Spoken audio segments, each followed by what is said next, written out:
Thank you very much. So, and before we go any further, I think we're just going to also pop a poll up onto the screen because we've got some introductions from those of you who've joined already into the chat box, but just another little poll to see which country you're from. So if you can answer that, that would be fantastic because it's great for us to capture just the breadth of countries that everyone's joining us from today. Next slide, please. So just briefly, for those of you who aren't familiar with the Commonwealth Pharmacists Association, so we are a registered charity, an accredited organisation of the Commonwealth and in official relations with the World Health Organization. And we work with the 56 national pharmacy associations across the Commonwealth countries and beyond.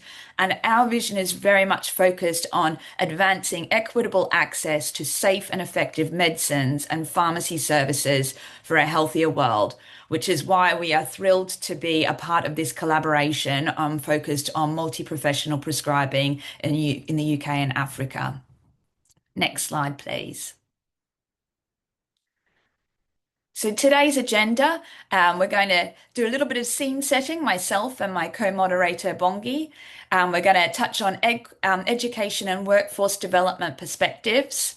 We're going to share a number of case studies from countries across the region that we'll have a panel discussion. And then, as I mentioned, an opportunity for you to ask questions to our esteemed panel. And then finally, some closing remarks. So it's going to be a jam-packed session today. I hope you're all ready for it. And our main aim really is to be able to share current practice with you all, to be able to identify training and CPD needs, to be able to help us scope opportunities for multidisciplinary team collaboration. And this will come out more when you hear more from Bongi about the project that this is all a part of. And as I said, it will really, the information today and what we hear from our speakers, but also you as the audience, will help us to shape this project as we go. Next slide, please. So just a little bit of background in terms of why prescribing capacity matters in Africa. Next slide, please.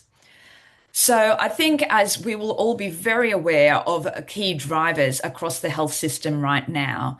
So in particular, from a funding perspective, as Director General Tedros has said, global health funding faces the worst crisis in memory right now. And I know that many of us are feeling that on a day-to-day basis, and particularly those on the ground and on the front line.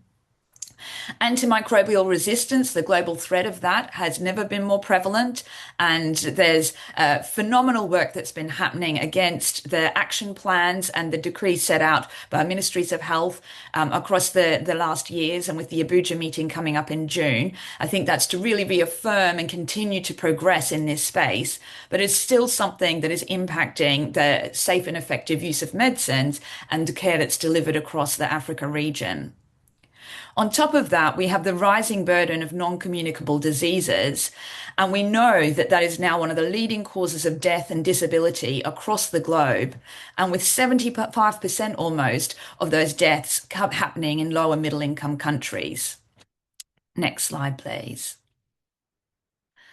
And so when we think about non-communicable diseases in particular, these tend to be chronic and long-term conditions.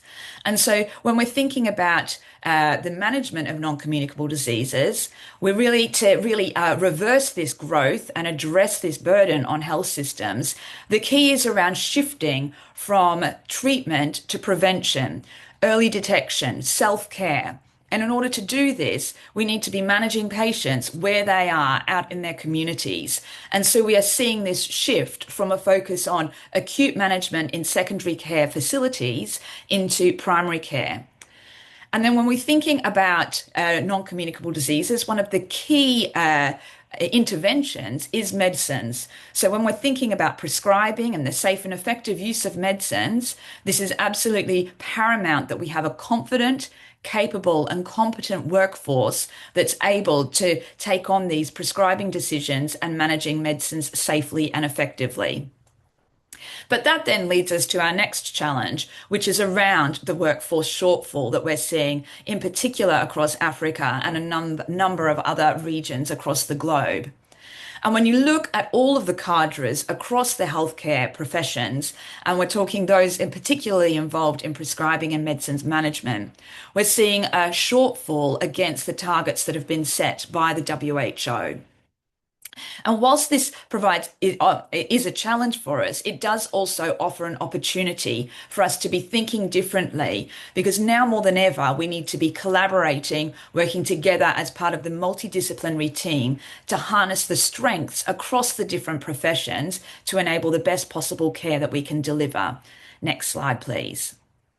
So as I say, harnessing the full power of the team is really where the starting point for where we are in this session today.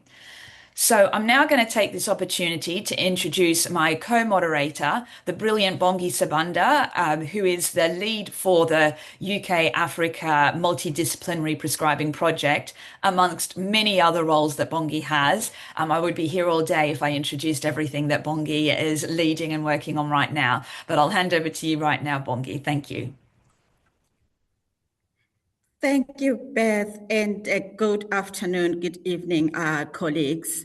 On behalf of all our colleagues presenting today as well, I would like to say we are observing protocol as we are aware that there will be MPs that will be joining us from different parts of Africa as well. My name is Bongi, and I hold a few hats as Beth has alluded. Today, I am joining you in my capacity as a UHNM, University Hospitals of North Midlands NHS Trust Corporate Advanced Prescribing Lead, as well as the UK Africa Project Lead for Multiprofessional Advancing Practice and prescribing. Next slide, please.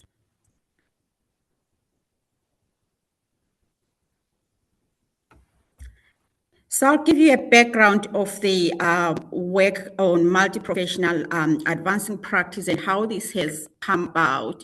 This has been work that has been co-produced by many colleagues across the globe. Global approach that was focused primarily on UK and Africa.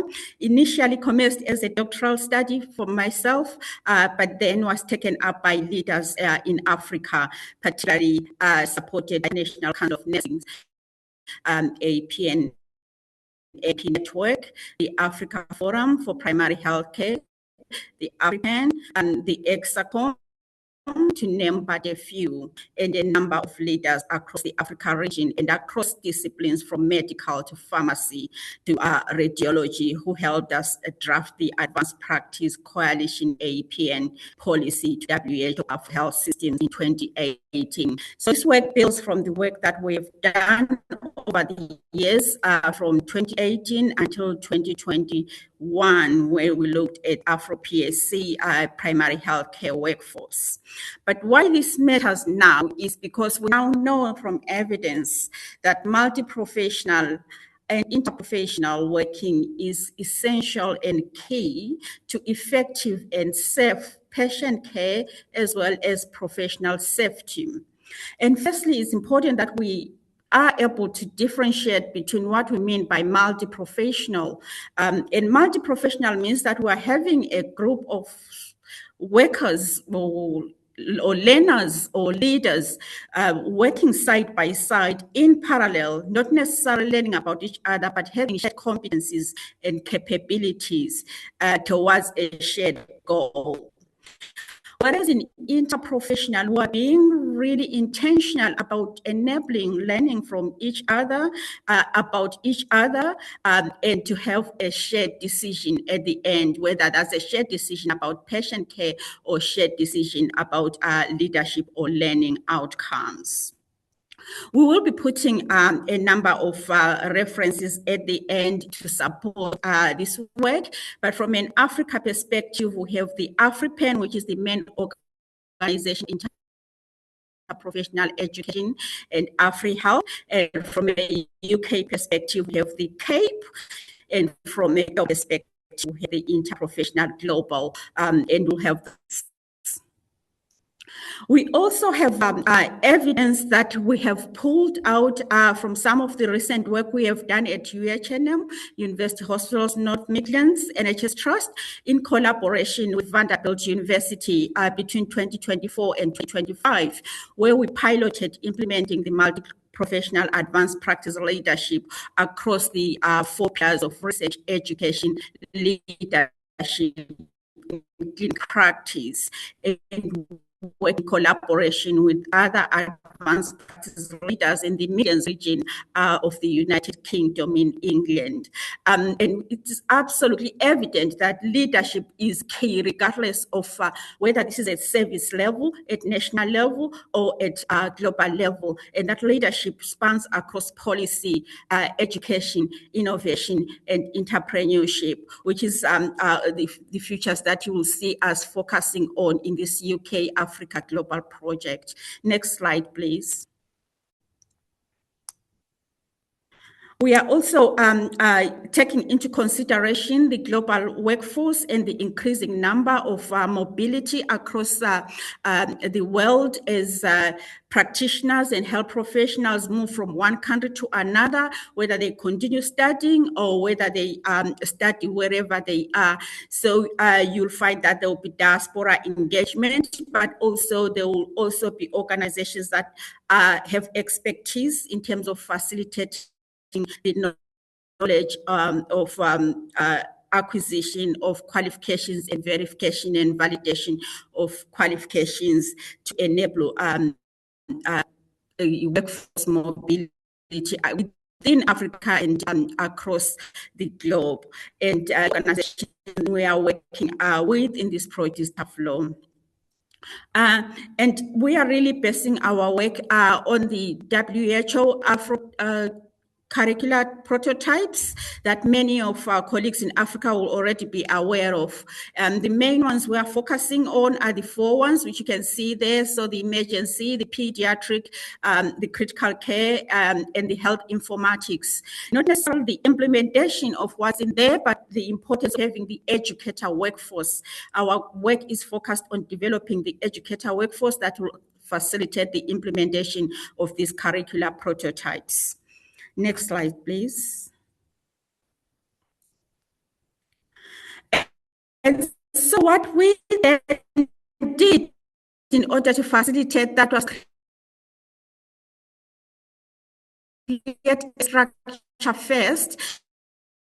And then by many colleagues, we launched the Center for Multi-Professional Advanced Practice Leadership that focuses on the 3 leadership areas I mentioned: education, policy, and innovation. And work stream today that we're focusing on is on education. This is why AfriHealth is our main for this project. And we are basically focusing mainly on the prescribing, and our CPA colleagues being the lead pharmacy on the pharmacy and medicines management arm of the work. The project is hosted by the National University of Science and Technology and University of Zimbabwe from an academic perspective. These are the 2 institutions, both based in Zimbabwe, and in addition to AfriHealth and AfroDSC, SPA, and ECSA and ECSACON as well. We do have a number of institutions that are working with us, both from the US and UK, and we'll be revealing that information as we proceed. Next slide, please.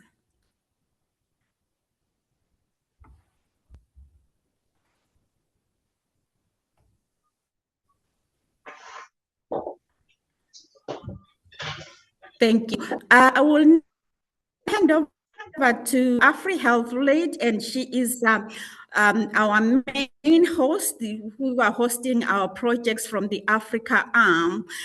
Judy is a renowned international nurse leader who has led various organizations and was the chair of the University of Global Health, Equity, Nursing and Midwifery. I will spend 2 hours discussing Judy's profile, and Judy, it's over to you. Thank you very much, Bongi. I hope you can all hear me. Just react if you can. Sometimes when you're on this other side, you feel like you're speaking in a vacuum. And I hope you can hear me well. Greetings from Nairobi, Kenya. I'm very glad to be part of this discussion. And please, let's just move on. My focus here is really looking at the workforce and preparing that workforce for prescribing and managing medicines, particularly in the African primary healthcare realm, where we partner a lot with Afro PHC, as well as some of the institutions within ECSA, ECSACOM, because primarily nurses and a little bit of the non-physician cadre are involved in this. So when we look at, AfriHealth and the lens that AfriHealth has on workforce prescribing, I'm just going to answer very basic questions. Number one, is it cost effective for African health systems? Does it harmonize across our fragmented landscape, which all of you Africans know? I don't even have to explain that. And also, does it respect the African contextual realities? And it's from that lens that AfriHealth comes from. Policies have moved. Workforce preparation sometimes does not keep pace.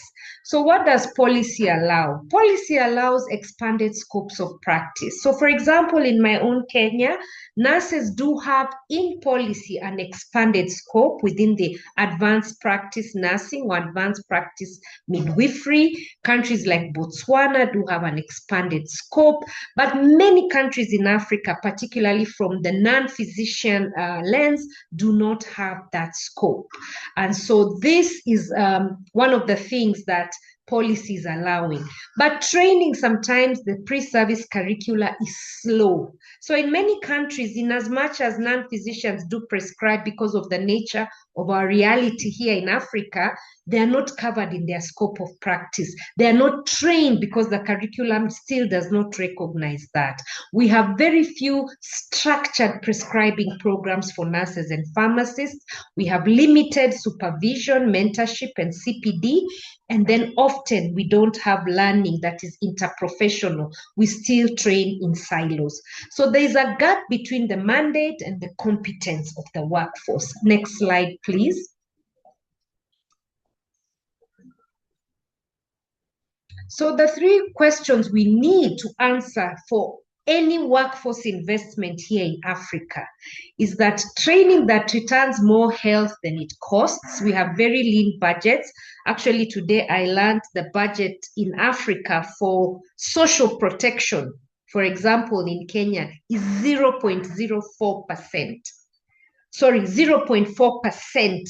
The whole budget on social protection, which includes health. Health is just one of it. There's education, there are other things, is 0.4% compared to a country like Sweden, which is 26.6% that they put in their budgets for social protection. So you can see that the training that returns more health than it costs requires money. So we first of all need to just say we need to put money. The second thing is that standards travel across borders. So we have a lot of fragmented curriculum, regulation, and accreditation.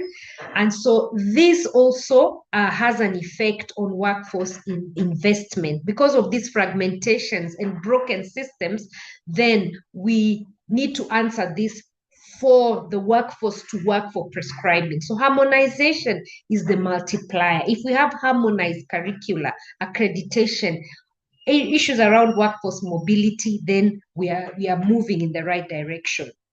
Then we need to also train designed for African realities. So our disease burden, our supply chains, our regulatory maturity and cadre mix across our 54 countries need to be designed for these realities. We're now, in a way, facing the hantavirus. It's sort of rearing its head somewhere, and there's a discussion around hantavirus now as I speak.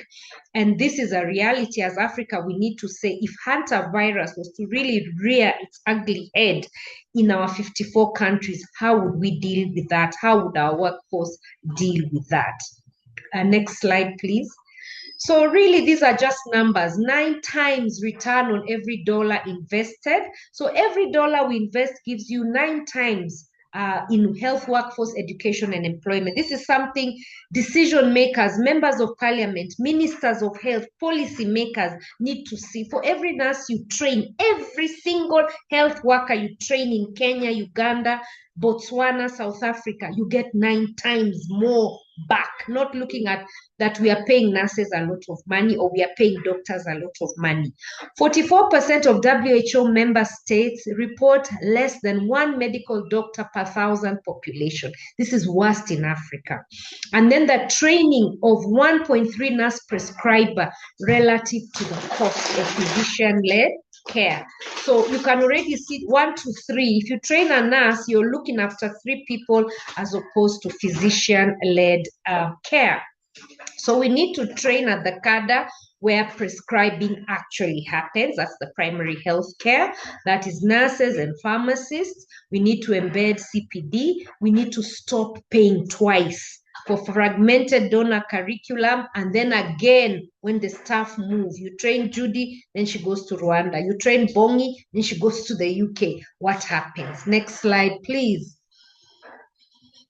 So fragmentation is the tax we pay for every uncoordinated training program. The cost we are paying when we have this fragmentation is that the workforce cannot move legitimately across borders or within the regional like economic countries. So like ECSA region, that's part of this discussion. If I move from Nairobi, Kenya to Kampala, Uganda, or to Kigali, Rwanda, there is a big problem. Everywhere I go, I have to re-register. I'm personally registered in 3 countries, Kenya, Uganda, Rwanda. And they all have different things which are just a waste of time because our landscape is often the same. Donors fund parallel curricula. So the donor that's funding in Kenya, another donor is funding in Uganda. What a waste. Quality varies dramatically. So the care you get in an urban area, in a town in East Africa or Southern Africa is very different from what happens in the rural areas. Who carries the cost of this quality variance? It's the patient. Then we have continental scale benefits which never materialize. So our continental, our African Union, our Africa CDC, that never materializes to the ground. Some of the things AfriHealth has done very quickly, we have the Africa Health Professions Education Quality Standards. They are still very nascent. They were just finalized in March, and we are looking at common accreditation framework across nursing, medical, pharmacy, and even allied health professionals. So that a program accredited in Kigali means the same in Kumasi and Nairobi. We are working towards a master's in health research and health leadership. Again, waiting for WHO Africa region consensus, demonstrating that Pan-African competency frameworks can be agreed, harmonized, and delivered. Next slide, please.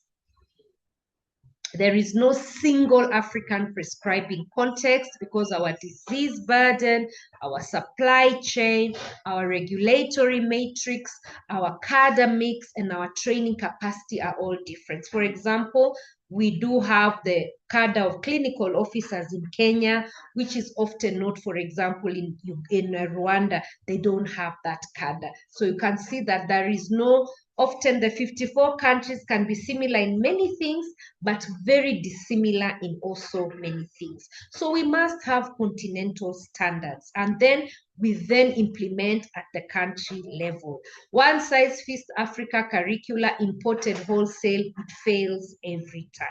Next slide, please. So what prescribing training should look like? Really, it should be cost effective, it should be harmonized, and it should be anchored on content. So for example, if you look at Kenya, our disease profile is quite specific, maybe very different from a country like, I want to say South Africa, or a country like Senegal. So therefore, that content needs to be anchored when we are looking at training. So then we need to add that it's competency-based, that people are competent for the environment within which they are working. It should be interprofessional from day one. I won't stress that more. It should be workplace-based with a lot of supervision. And so we should move learning into PHC facilities. Many of us in Kenya, when we train, we go to Kenyatta National Hospital, we go to the provincial, I can say Kakamega, or I can say Nyanza, or Nakuru, or Coast General Hospital, but they're never in the primary healthcare where most of the people are. You won't do a training in the rural areas. It should then be built once and then adapted, so we don't keep building the same thing year in, year out. Next slide, please. Prescribing is a team behavior. Training must mirror practice. So for safe prescribing, we have the nurse, the pharmacist, and the patient. We need shared learning environments. Nurses and pharmacists talk to competency framework. So we need to agree what are the prescribing competencies across this cadre, but the patient is the same, the standard is the same, should be part of that framework. We should have joint CPD and case review. So we always are working together and then develop our regulation as pharmacy, nursing, and others, as Bongi has said in her introduction, multi-professional, not parallel. So the pharmacists have theirs, the nurses have theirs, the medical doctors have theirs, even the specialists, when you move to super specialty and so on, they all have different regulations, and all of these silos don't help us. Next slide, please. So 5 moves to strengthen. Number 1, agree on the continental competencies, accredit programs against harmonized standards, invest in supervised workplace-based training, make interprofessional the default, not the innovation, build the evidence and own it. Next slide, please. Africa's prescribing workforce will not be built by accident or by import. It will be built by African institutions training African professionals to harmonize standards for African patients at a cost that our own African systems can sustain. Thank you very much for listening to me. Thank you so much, Judy. That was amazing and such a brilliant overview, and really leads us very well into our next session now, which is really, as you were saying, every system is different. So today we want to share with you some country case studies from a number of our colleagues. So next slide, please. So I would like to introduce our first speaker, who is Mr. Gift Charika, the past president of the Pharmaceutical Society of Zimbabwe. So Gift, over to you. Thank you so much, Beth, and good morning, good afternoon, everyone, depending where you're joining from. First, I'd like to express my appreciation to the CPA and AfriHealth for giving us this opportunity to share our experiences with attendees, and also to thank the Pharmaceutical Society of Zimbabwe executive, especially the president and the team, who allowed me to share these few notes with the team. I'll move on to the first slide, and I'll be talking about pharmacists in Zimbabwe, medicines management, and prescribing. So, just giving a brief background on the role of the pharmacist in Zim. We are the custodians of medicines, of course, safeguarding the supply chain integrity. And we do a bit of clinical work within our practices, which include monitoring patient charts for drug interactions, contraindications, and also adverse drug reactions, and reporting these to the Medicines Control Authority of Zimbabwe. And we enforce and ensure rational drug use for short-term and chronic illnesses, covering all chronic conditions like hypertension, diabetes, and also supporting HIV/AIDS programs. And we've got the expertise and experience in helping all stakeholders with inventory and cold chain, especially for expanded immunization programs, managing vaccines, biologics, and all the temperature-sensitive medicines. And we are experts at patient counseling, promoting and monitoring treatment adherence for better patient outcomes. Next slide.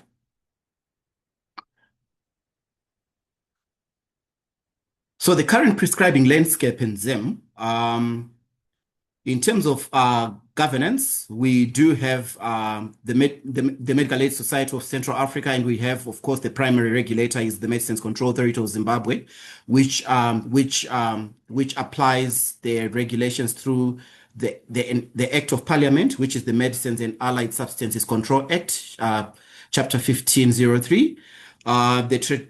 According to this act, the traditional scope of the pharmacists is dispensing and over-the-counter recommendations. And the primary care role, we are the first contact for minor ailments and emergencies. And we do play a role in prescribing medicines through the provision of the pharmacist-initiated medicines, popularly known as the PIM.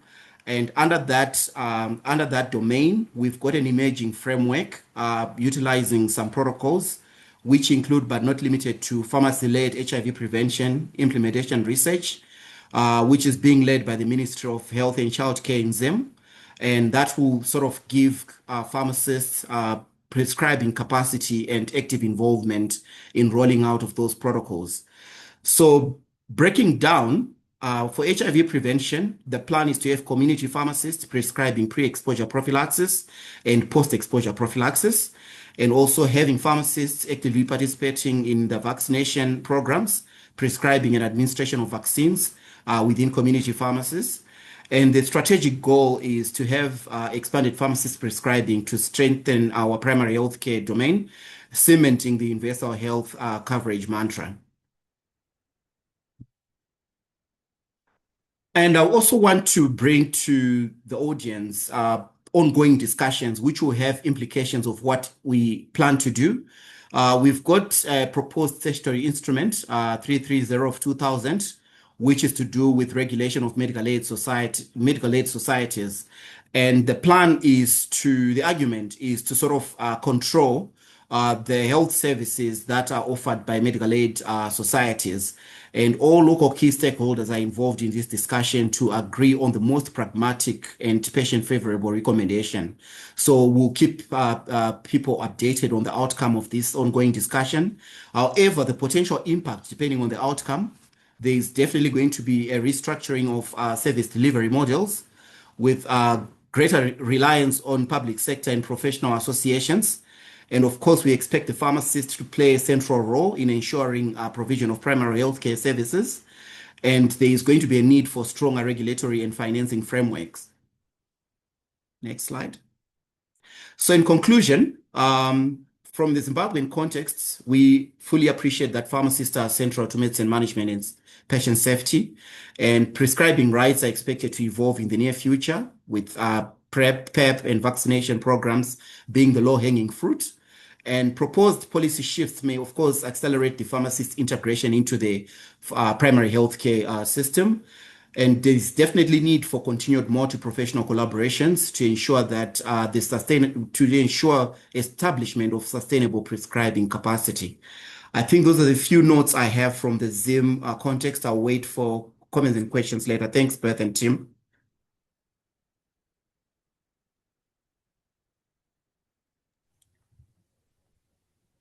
Thank you so much, Gift. And it is my pleasure now to introduce Siletso Ndiki, who is joining us from Botswana, a family nurse practitioner and a lecturer in nurse education. Ndiki is going to be focusing on the FNP and the prescribing role. And for nursing, our work is aligned to International Council of Nursing guidelines, both for prescribing and for advanced practice, but with implementation focused and contextualized in each country alongside the regulatory system for that country.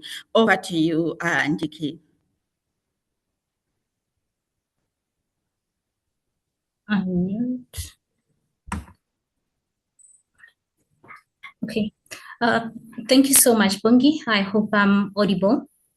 Good day, colleagues. I'll be looking at workforce training models in Botswana, focusing mainly on family nurse practitioner prescribing.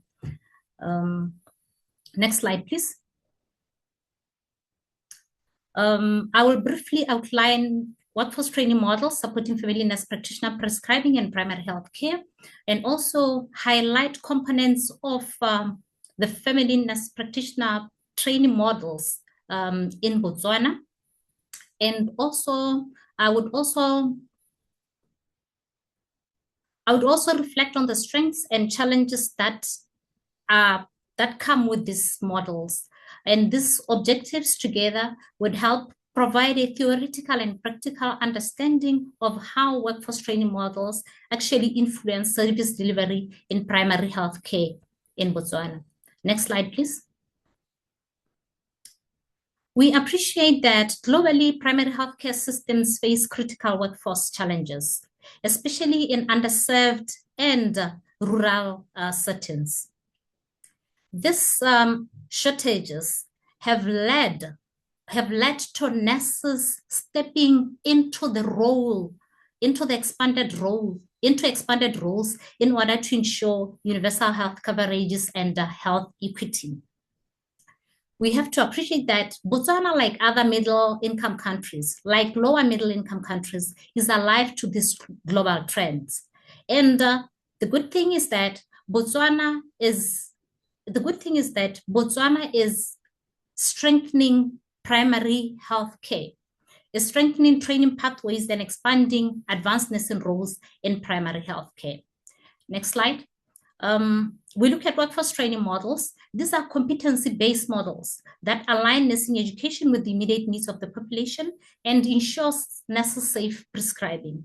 Competency-based, it means that they're not time-bound, but they are dependent or they are based on demonstrated clinical competence. Their goal is to ensure that we have a family nurse practitioner who is not just theoretically prepared, but also clinically competent to assess patients, to make safe prescribing decisions, and manage treatment outcomes. The models also emphasize an alignment between policy, between the healthcare needs, the education, clinical practice, and health system needs, and health system needs, ensuring relevant and responsive training. The workforce training are based on they start with the national health needs. The national health needs are guided by the population dynamics of birth, dynamics of migration, dynamics of deaths as well, including the incidence and the burden of disease and the gaps in primary health care, including the shortages of doctors. These needs, they shape the policy regulations. And the policy regulations are the FNP scope of practice. They are the prescribing regulations, the prescribing regulations from the regulation authorities and the Ministry of Health policies and standards of practice. The national health needs and policy health needs, they also act as conditioning factors to the subsequent components of this model. We have a competency-based curricula. A competency-based curricula that is in two parts. It involves theoretical learning in the classroom and practical clinical practice time. And then the two, in education, clinical, theoretical, and clinical, they combine theory together. They combine theory and practice, ensuring they combine theory and practice through undertaking of courses in pharmaceutical training in primary health care. That ensures the competency of FNP prescribing. Once they have fulfilled the education, they are transitioned to practice where continuous professional development continues in the form of lecturers, in the form of workshops, in the forms of in-service lectures, in the form of prescribing audits, and also ensuring safe practice through symptom-based guidelines for various conditions that are there. And also, the transition to practice, then they're deployed in primary health settings. Primary health settings can be in rural and in primary healthcare settings in rural areas and in urban areas as well. And once deployed, that would now be able to assess the system outcomes. How is the burden of mortality? How is the burden of needs? But these workforce training models are not without challenges. We have regulatory gaps resulting from the multi-body oversight, the Nursing and Midwifery Council of Botswana, the Medicine and Related Substances Act. And these regulatory gaps, they end up with training surpasses the regulatory frameworks. Training is a little bit ahead of the regulatory frameworks. And still, we have to appreciate that despite that, this is evolving.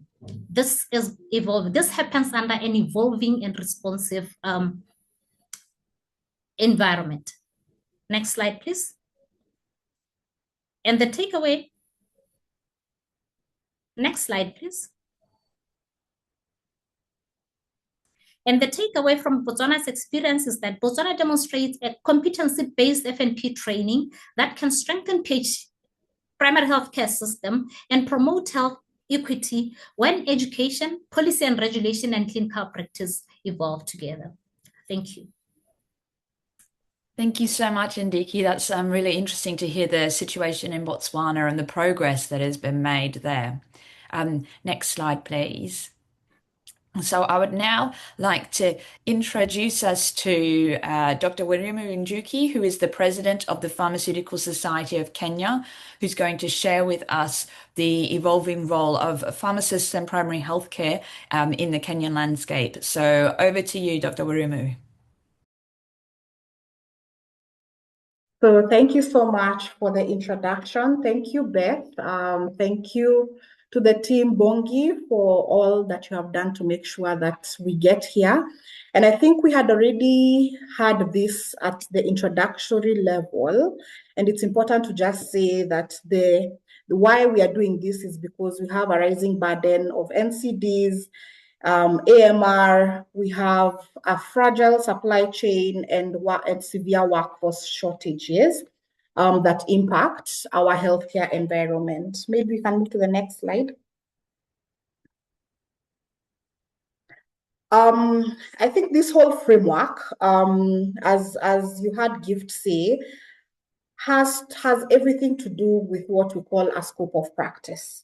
So for us, we would want to define that the scope of practice is a patient safety instrument that defines a clinical governance in terms of responsibilities, patient safety mechanisms, healthcare quality frameworks, and also a competency-based accountability match, and collaboration without clarity always creates a risk from that dynamic. So for us, we are coming in by saying that we need a defined scope of practice, and collaboration with clarity would strengthen our healthcare systems. Let's go to the next slide. If you look at Kenya's case, we have a population of 57 million and 47 counties. Within the pharmacist landscape, we have 5,000 pharmacists, but if you look at our dependency on the scope of practice, it's so severe that we are only renewing 2,500 licenses. So for us, in terms of a reform agenda, we are looking at 5 pillars of change. So we have the HCP policy 2026 that was done by the Ministry of Health. And we have a quality of care framework that is within that, a bill that is working within that. And for us, within that framework, we are looking at workforce differentiation that is aligned to the ISCO classification, which the Ministry of Health depended on, which says that the right person has to do the right role with the right oversight. If you look at from a prescribing authority and what our regulatory environment says, our Pharmacy and Poisons Board, or our CAP 244 on Section 31, Section 2, it allows the authorized seller of poisons to actually prescribe medicine. So we have a prescription aspect for pharmacists, but what we're saying is that we want to go a step further and align to global and patient safety health practices, where we align this whole prescribing framework with what we are calling a prescribing annotation that is within a certain within certain limits. That is definitely, we have picked our submissions from many countries that are working abroad to make sure that we are in line with all those safeguards and also what you call guardrails and referral mechanisms that would help our primary healthcare initiative. Of course, the scope of practice, we have what you call the good pharmaceutical practice guidelines, but the prescribing governance, as we would put it, our guardrail is that it must be a competency-based framework that is anchored on patient safety. In terms of our medicines, we need to make sure that we're looking at a risk-based scheduling approach where we match the medicines to the risks and the level of professional oversight that would be required. We have a good pharmaceutical practice guideline. It's not perfect, but I believe that it is improving the practice standards and raising service quality and accountability to all settings. And also medicines optimization, where AMR stewardship is there, chronic disease management, and also safe prescribing at primary care level. I think it's important to say that we already made formal submissions to this, and this is just a whole scheduling framework that we have that was done aligned to the Kenya Essential Medicine Lists. It has schedule 1.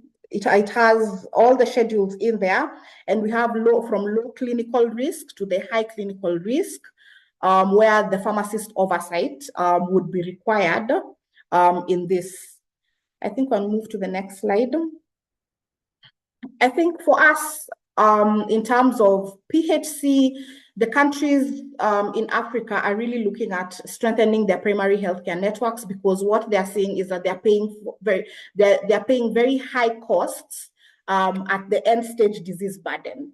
So for us as the pharmacists, we're saying that as the experts in medicines and pharmaceuticals and understanding the whole element from pharmacology to pharmaceutical chemistry and understanding how now it works with other medicines or even other conditions that the patient may have, we need to start looking at medicine optimization frameworks that shall be submitted even from a reimbursement perspective. Chronic disease management, polypharmacy aspect, adherence support, AMR stewardship being like our flagship role, because we have had very successful AMS programs, just looking at how we can strengthen them even at patient level. In terms of prescribing governance, we are looking at collaborative prescribing and structured clinical protocols within the system, where we have guardrails on how we work with physicians just to make sure that there is reduced burden of chronic disease care and improved primary healthcare outcomes. Of course, looking at our rural submissions and availability, it has to do with digital and telepharmacy approaches where pharmacists are not available. We need to look at innovative tools to make sure that pharmacists are available in far-flung areas. Patient safety being at the center of it, and also making sure that we are governed within an education and CPD framework, that we keep improving our practices. And I think here what we're just saying is that the pharmacist is specifically trained to optimize medicines use. You can move to the next slide. This just shows where good examples have been shown. So in antimicrobial resistance, so we have pharmacist-led initiatives. We have point-of-care rational prescribing guidance happening. We have medicine scheduling that we are recommending to be enforced at dispensing level, community AMR awareness, and also surveillance data that we should be generating to make sure that that whole framework is adhered to. From a chronic disease aspect, we have seen medicine optimization, and this mainly happens in the hospital, but we would want this expanded within the community pharmacy space. Medication therapy management with structured reviews, collaborative prescribing when it comes to non-communicable diseases. In terms of de-prescribing, I know we really looked at prescribing, but also there's a concept of de-prescribing that pharmacists really do to make sure that we are managing our polypharmacy aspect, and also making sure that we're improving our patient adherence support and self-management tools, and just working with countries and with the CPA to make sure that methods that have worked globally are incorporated locally within our frameworks. Let's move to the next slide. For us, the collaborative model includes the pharmacist, the nurse, the physician, and the regulator, all working to make sure that this patient, that their care is actually optimized, and making sure that everyone within their scope is able to work hand in hand to make sure that that there's clarity and that there's a foundational safety framework in place. Let's move to the next slide. For us, if you look at PSK, we work through an EPIC framework, which we say it drives our reforms in pharmacy. That is education, policy advocacy, innovation, and collaboration. And within this particular goal and role, we are looking at how do we ensure that our training and competence frameworks are actually aligned to our evolving primary healthcare needs, from a policy advocacy using evidence to ensure that the governments endorse, our government's regulators are also ensuring that we are moving towards the highest attainable standard of health. Innovation, championing telepharmacy, digital health, and service models that allow patient adherence, and also building sustainable teams and collaborations across the whole chain with nurses, physicians, public health, and anyone that influences that environment. Next slide. I think we're almost done. In a nutshell, what we're saying is that every healthcare reform must always move us closer to the highest attainable standard of health. Because for us in Kenya, it is a constitutional right for every person who walks into any facility to actually access the highest attainable standard of health. This means that we have to advance our regulatory frameworks to mark competence levels, and also to match them, more importantly, to clinical risk. Invest in pharmacists as primary healthcare partners. We have a lot of community health promoters in the country without proper referral pathways, and we feel that they can be used in the future to ensure that the primary healthcare networks are actually being utilized properly, from our sub-county pharmacists to our community pharmacists, who can be able now to channel the risks that are being seen at the primary healthcare level. For us, we are saying that collaboration is very key. We have to have multidisciplinary teams and systems that have clarity, accountability, and a shared purpose. And also championing medicine optimization as a continental patient safety priority. This makes sure that we are looking at the cost to the patient, because most of our patients are out-of-pocket patients. And we need to make sure that we are not increasing poverty levels using the pharmacy aspects. Maybe next slide. And what we're saying is that the time is now, and all this, I'm sure for those who may not know, is that we shall be discussing this and more at our conference on the 24th to 26th of June. And our theme shall be pharmacists leading transformation, innovation towards the highest attainable standard of health. I think anyone who speaks to me from today, the one thing that you need to hear is highest attainable standard of health and patient safety for our practice. So everything that we do revolves around that. And you're all welcome to register and collaborate and make sure that we are moving our country in that direction. Next slide. And I think my team put this to ensure that we showed that whatever we are doing, that we have players who are watching and we are getting rewarded for this. So we have got an award because of the work that we're doing in terms of improving patient care. And all I can say is that we are grateful for this opportunity to even be in this webinar and discuss this very noble initiative. And thank you to CPA, the ECSA team, and also African Health for the support. And I think the next slide just says thank you. If we move to the next slide. Thank you. Yeah. Thank you so much, Dr. Njoki, for giving us that insightful pharmacy leadership perspective. And you really highlighted some important issues there around competency-based education, but also clinical diagnosis from a patient safety. We know that the 2020-2025 Africa WHO CBE curricular prototypes were developed on the basis of that evidence that clinical diagnosis was as low as 60% in some of the areas, and even went lower when it came to treatment guidelines alignment to as low as 38%. So from a patient safety perspective, that's a real risk as well. And on that note, we will move from pharmacy to educator, and it is my pleasure to introduce Dr. Liz Murray Hugo, who is an associate professor at the University of Free State in Bloemfontein, South Africa, to provide us a South African perspective. Over to you, Dr. Hugo.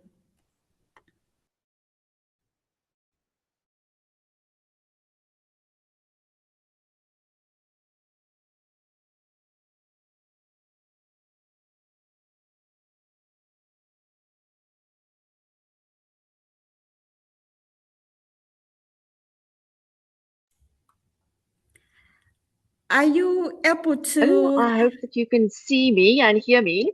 I'm currently in the UK, visit a bit about the South African perspective with regard to practicing. Bongi, can you hear me? Yes, we can hear you. Bongi? We can hear you. It's breaking, but we can hear you. Bongi, can you hear me? Okay, brilliant. Okay.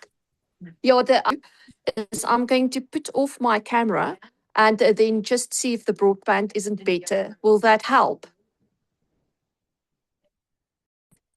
Bongi, can you hear me now? Yes, we can hear you. Go ahead. Okay, perfect. Yes. Can I go ahead? Okay, brilliant. Sorry about that, guys. Okay, so I'm just going to give you a bit of a South African perspective with regard to medicine management and prescribing, looking also at primary healthcare and then specifically to nurses, but also elaborating on why the interprofessional team is so important in this. Next slide.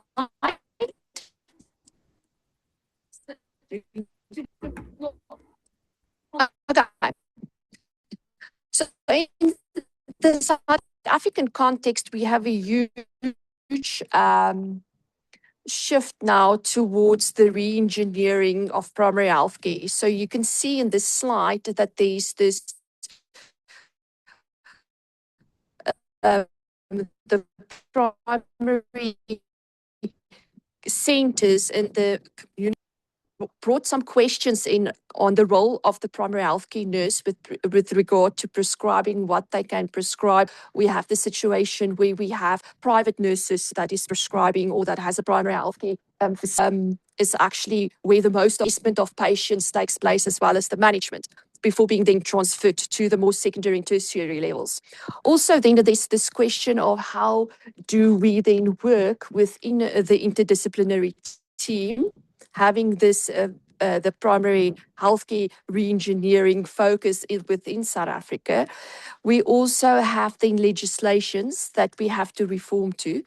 And specifically for this webinar, we will then focus on the Nursing Act of 2025, and then also the Medicine Act, which is basically governing then the prescription of medicine. Okay, and then the last one we will that we also have then questions around and with regard to nurses and what is being prescribed, how it's being prescribed, and then you know, the training around CPDs, which was also highlighted previously. And then also undergraduate, postgraduate level, which I will get to just now. So next slide, please. Thank you. Okay. So if we look at the nursing education context, sorry guys, there's people walking around here. If we look at the nursing context within South Africa, so we have this recurricularization shift where with the NQF levels, and we moved away from the advanced diplomas in specialities, and we're moving now, we already have, to the PG DIPs in nursing education. But what is very interesting also is if we look at advanced nurse practitioners, they are on an NQF 9, so they have a master's with the PG DIP or the clinical speciality. And this is not being recognized by the South African Nursing Council, who is our governing body, but we train them for places like Botswana and other African countries, although our governing body do not recognize them as such. So that's also something interesting. There is a shift towards where Fundisa is now looking at that and investigating that. How will it look if a nurse practitioner falls within this place? And we know then that the advanced nurse practitioner actually does a lot of prescribing in other countries. So I think what Judy was highlighting is so important, because there's this inequality or inconsistency, I think, rather, and the fragmented curriculums that we are training across Africa. So just to highlight again, the Nursing Act and then this the Medicine and Substance Related Substance Act actually covers nursing within South Africa. Okay, next slide. Next slide, please. Okay, there we go. Okay, so if you can look at this, and this was also alluded to previously, so ultimately we want universal health coverage. We are moving towards the National Health Insurance Act and provision of patient care, and then also safe patient care is at the end of the day what we all want. And you can actually see, so this is just something that I've added with the interprofessional team in primary healthcare workforce within South Africa. You could see that the pharmacist governs basically, or not governs, it's not the right word, but they oversee the prescriptions of the nurse, the physician, and other goal players that also able to prescribe. And so it's actually a team that needs to work together. And so the doctor will oversee the nurse, for instance, if we look at primary healthcare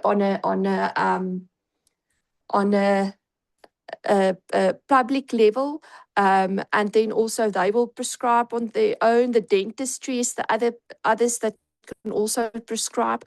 So there's a lot of, the pharmacist has such a big and an important role as well. And I think sometimes we're just busy with prescribing and we're busy on primary healthcare level, and we forget that there's other people that we also actually have to take into consideration. And especially when we talk about not just the day-to-day work, but with training and supervision and so on. Okay, let's go on. Next slide, please. Okay, so if we look at clinical supervision, and this is the educational part, so I've highlighted the situation of South Africa. Then we talked about the interdisciplinary team. And in our undergraduate programs, and this is also the sort of the fragmented curriculums that's coming to forth, we have to look at certain principles that needs to be pulled through within our curriculum. So if we look at undergraduate, postgraduate curriculums, we have to move towards competency-based curriculums. Work-based learning is very important. So if we talk about education and training within prescribing, within medication management, it needs to be competency-based. It needs to be work-based learning that should take place. There should be an increased supervision time by preceptors. We also talk, if we look now at nursing, we have certain smaller student ratio, which is important. That can be a principle that we pull through within education. and training. And then the preceptors should be, well, for instance, we have to clear out, if we talk about prescribing and medication management, we should also consider who will appoint the preceptors. Will it be Department of Health? Should it be an education, for instance, a nursing education institution? So we also have to look at that also. I just want to allude to something. So for instance, if you are preceptor within nursing,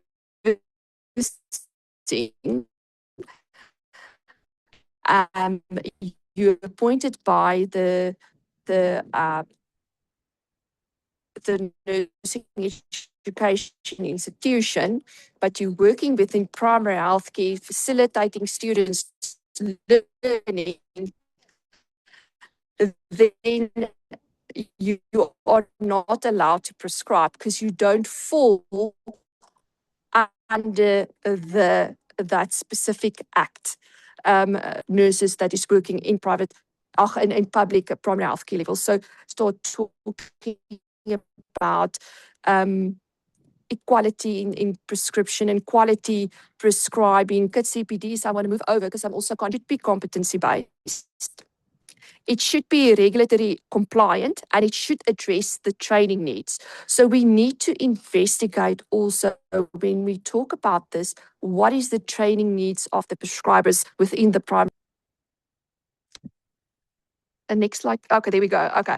So if we talk about clinical supervision for success, we need to have an interprofessional approach to it. And I think we'll talk about this a bit later or just now in the presentation, but we do need to look at interprofessional, very important thing. Preceptorship training to facilitate learning is definitely one of the key elements that we need to look at around, which I actually just talked. Can we just advance maybe? Next slide, please. Okay, yeah, that's just the sources that I used. Thank you, Bongi. I hope that it was audible. Thank you for the opportunity. It was indeed, and most of it was audible. There were a few glitches, but we could absolutely hear the flow. Thank you so much, Dr. Hugo. And a huge thank you to all our four case study presenters as well. Judy gave us the background for AfriHealth and the need for CBE and the educator and research. A gift provided us a case study. He provided us with a case study from a pharmacy primary care perspective in Zimbabwe, and Dicky gave us an FNP lecturer academic perspective from Botswana. We heard from Dr. Njugi from Kenya, giving us a pharmacist leadership at national level perspective from both regulatory education as well as patient safety. But what is really running the theme here is a clear indication of the need for competency-based education, for educator workforce, for clinical supervision, and for patient safety and professional safety while working collaboratively. My first question goes to Judy as the Vice President of AfriHealth. You mentioned, Judy, about policy ambition and workforce readiness, and given the talk that we have had so far, what needs to be done to facilitate implementation of WHO Africa competence-based curricula prototypes that are currently available, and for us to harness the collaboration between UK and African countries and enable educator workforce development between the UK and in Africa? Thank you, Bongi, for that question. It's just started raining in Nairobi, so that might affect my internet, but I hope you can hear me well. I'll take a stab at that because it's a facet of so many things. I think the first important thing, and I hope that came out in my presentation, is the need for harmonization and avoidance of duplication and silos. So that is something we all need to take away in terms of multi-professional prescribing and medicine management, particularly in our region here in Africa, East, Central, Southern Africa, even across, the whole of Africa, the 54 countries. So that is very important that we start looking towards working together right from the beginning. So from the preparation of the workforce at pre-service level, and then from the licensing aspect of it and the continuous professional development, as well as from the accreditation of institutions that produce this workforce. And then, of course, the policies have to go in tandem. So that lag between policy and practice, we really need to bridge it. But we can only do that if we work together. And one of the things AfriHealth is sitting across and making sure that we do work together. And that working together, of course, cuts across the borders to our friends in other parts of the world, because as you all know, we become a global village. I think for me, I always want to just leave one small nugget in that in this work that we are talking about this afternoon, often in everything, the slides you've seen for the last 1 hour or so, forget that there is a patient at the end of it all. There is somebody, your mother, your father, your grandmother, your sister, your brother, your child, your friend, your neighbor, your compatriot, your person, your African, wherever you may be, that life is saved by these efforts that we are making. And therefore, to me, if we can look at it that way and bring our efforts together, then certainly we are going to win. Back to you, Bonnie. Thank you. Thank you. Thank you so much, Judy, for that comprehensive response as well. And I think also bringing my UK Africa head, I can also add to say that we can harness on our diaspora health workforce, both for pharmacy and for nursing as well, work together. I'll hand over to Beth to ask one of our pharmacist panelists as well on the next question.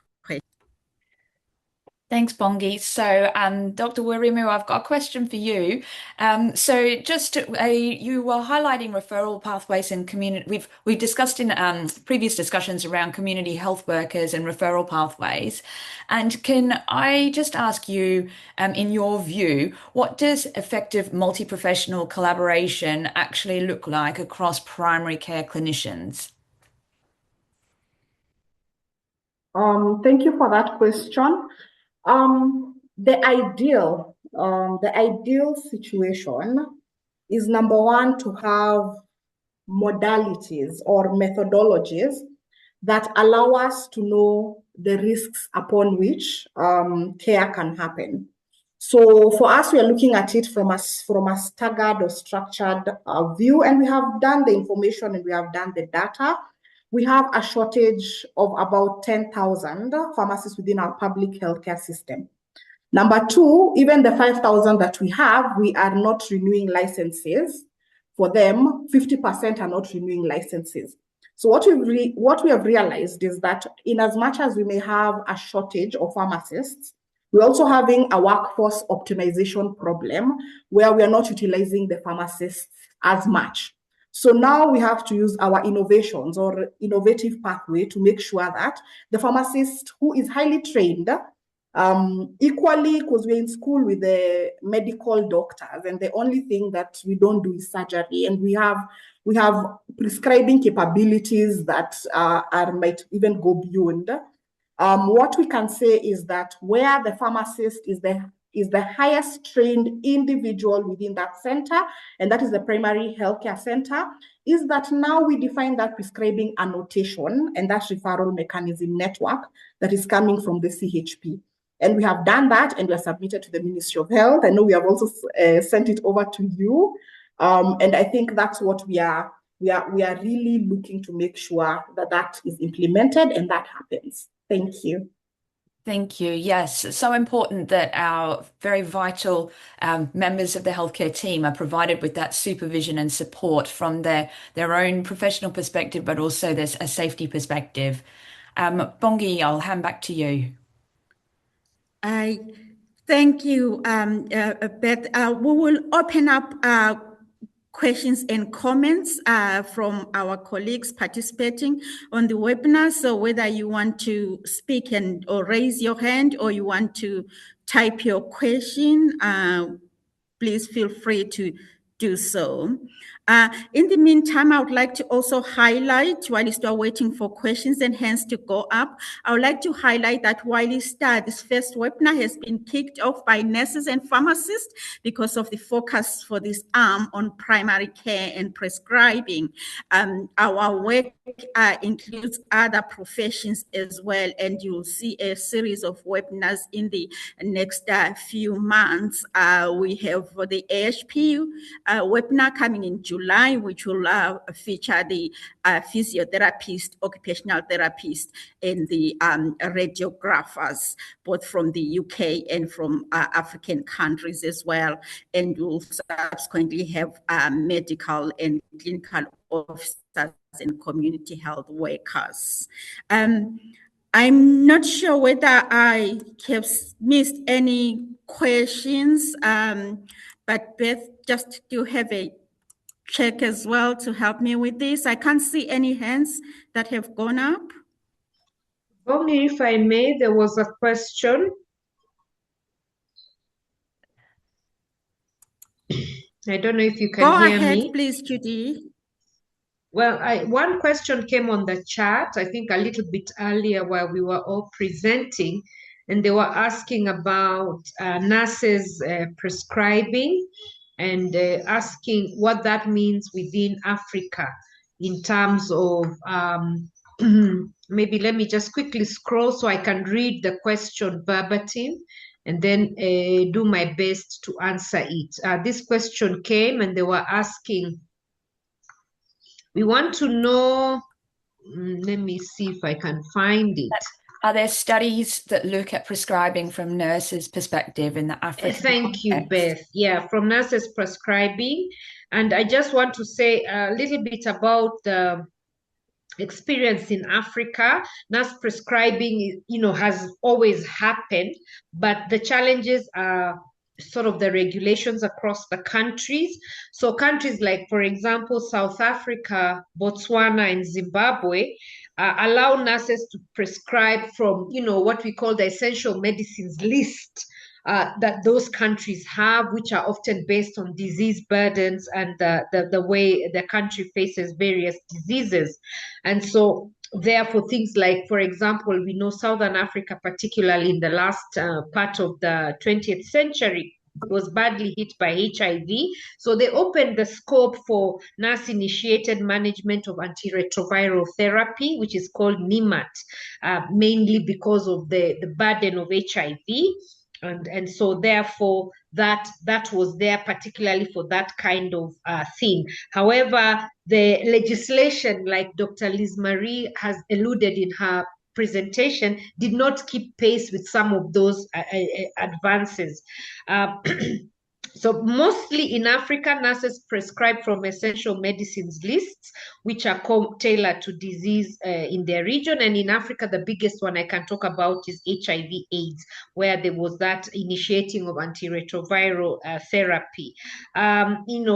South Africa, often the SANC, the Southern African Nursing Council, you must be specifically authorized to prescribe, and that requires specific training. So it's not just any nurse can prescribe to everybody. So that's just an example, perhaps in answer.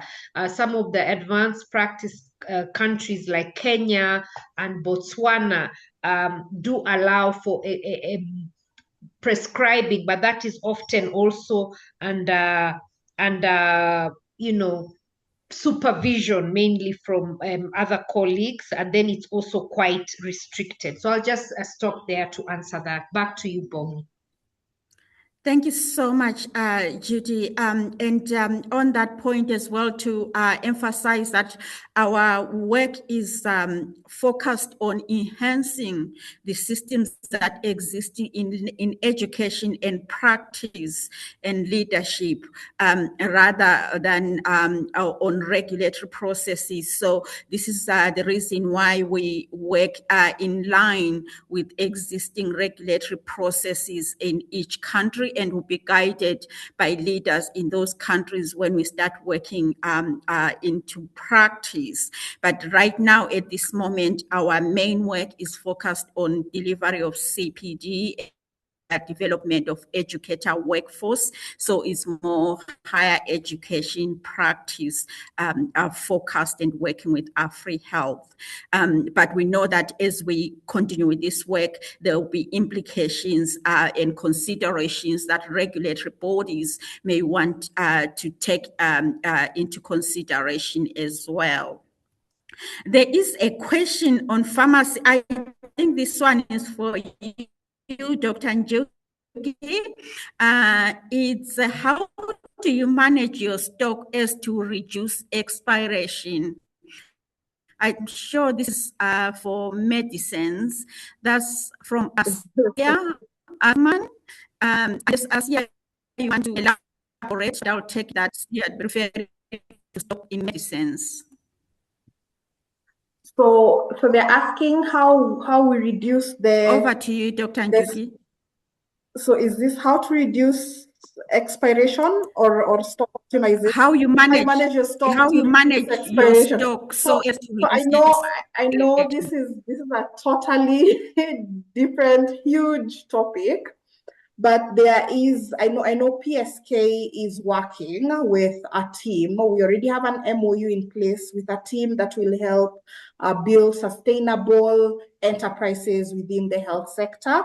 It has a lot to do with how you purchase, looking at your movements, and all that. So I think that's a whole different topic that is not within the scope of this webinar, but it's something that we can bring into the forefront of PSK from a capacity building perspective. And I know the team has picked up on that, and it shall be a topic soon. Thank you. Yes. Thank you. There is one question in the box that's just come through. Oh. Sorry, Bongi. I said there was another question that's come through into the chat box around the next steps in harmonization of, I guess, recognition and harmonization of that curricula, bringing back some of the themes that were discussed earlier across the region. And in Lesotho, there is a Prescribing for Community Pharmacists program that has just been launched. And there's a question around when the harmonization process is expected to begin. So certainly within pharmacy, we're working with the national pharmacy associations in the East, Central and Southern Africa region at the moment to put forward an application to establish a college of pharmacists in the region. And part of the process around that is very much looking at how we can harmonize recognition across the borders for different education and training initiatives. So we very much welcome colleagues from Lesotho to join those discussions as well. But it's something that's just starting, and that's very much with the support of the ECSA Health community, who are also partners in this webinar alongside AfriHealth. And ourselves. So it's exciting that this is starting to happen for pharmacy. It's already in play in certain areas through the College of Nursing and Midwifery. But as Judy said, there's still a way to go in getting that harmonization across the borders for the broader education and training pathways. I hope that answers that question. But then now, Bongi, back to you. I'm not sure if you've seen any other questions coming through. No, I haven't. From a nursing and midwifery harmonization. Bongi, there's a question. Sorry, it's been asked twice, and I thought we shouldn't end the webinar without answering, from Molungao Selito. I can just quickly read it. In Kenya, does prescribing scope cover the bachelor's degree pharmacist, or there's additional training for pharmacists to prescribe? I believe Dr. Wairimu Njuki, you can maybe answer that. Sorry, Bongi, just didn't want that to be missed out because it has been asked twice. Back to you. Okay, I think I'll respond quickly. Within the basic bachelor's degree, the pharmacist should be able to prescribe because they do all the courses that allow them to help diagnose at basic level and also prescribe the right medication. What we feel that the pharmacists may need to be sensitized on is the utilization of what they have learned into practice. We need better frameworks to help them because we don't have a culture of requesting for labs, yet we do clinical chemistry, do microbiology, we do everything that you are allowed to do to ask for a lab. The only thing I think you can't do now is the X-ray, but for whatever annotation that we have recommended to the Ministry of Health, which we shall share within our internal PSK platform, is what a pharmacist should be able to do and confirm. So yes, there is basic internal aspects and limits within which we can prescribe and also do some NCD care, but also with guardrails, referring now to the physician within certain levels. And all that we have defined within the HCP policy that was submitted to the Ministry of Health. We shall sensitize members on the same. Yeah. Thank you so much, Dr. Wairimu, and thank you to everybody for putting your questions into the chat box and sending them through. And any other questions, we can keep an eye out for them as we close out the webinar now. So I think today we've heard a strong theme coming through that expanding prescribing capacity. It's not just about access. There's so many themes to think about. It's a robust education and training, competency-based training, supervision and preceptorship, supportive regulation, harmonization. So a lot of things for us to consider as we move forward. We've also heard a really strong and powerful call for African-led context-specific solutions, recognizing that there might be differences across countries, models, but there's a lot of learning that we can be that can be shared across boundaries. So really, as we close out, on behalf of the Commonwealth Pharmacists Association, I would sincerely like to thank our excellent speakers and panelists, AFRI Health, our key partner who has been hosting the webinar and the session today, in particular, Judy and Winnie, who are on the line here. The ECSA Health Community, Afro PHC, UHNM, all of our partner organizations have been involved, so important in bringing all of this together. And in particular, Bongi, who has been spearheading this project and campaign to bring together the professions in this space. So I think there should be in the chat box, you'll see a link coming up to the evaluation form. As Bongi has mentioned, this is the first in a series of sessions, and there'll be more coming up. So we would love you to connect and stay with us on this journey and help to shape the program of work as it evolves, because we want to hear from you to make sure that it is context specific and valuable on the ground. And there's so much that we can learn and share. And so I just, again, a huge thank you for joining us today. And Bongi, I don't know if you had any final words to say just to close us out, but otherwise we look forward to seeing you at our next session. Thank you. Thank you and goodbye.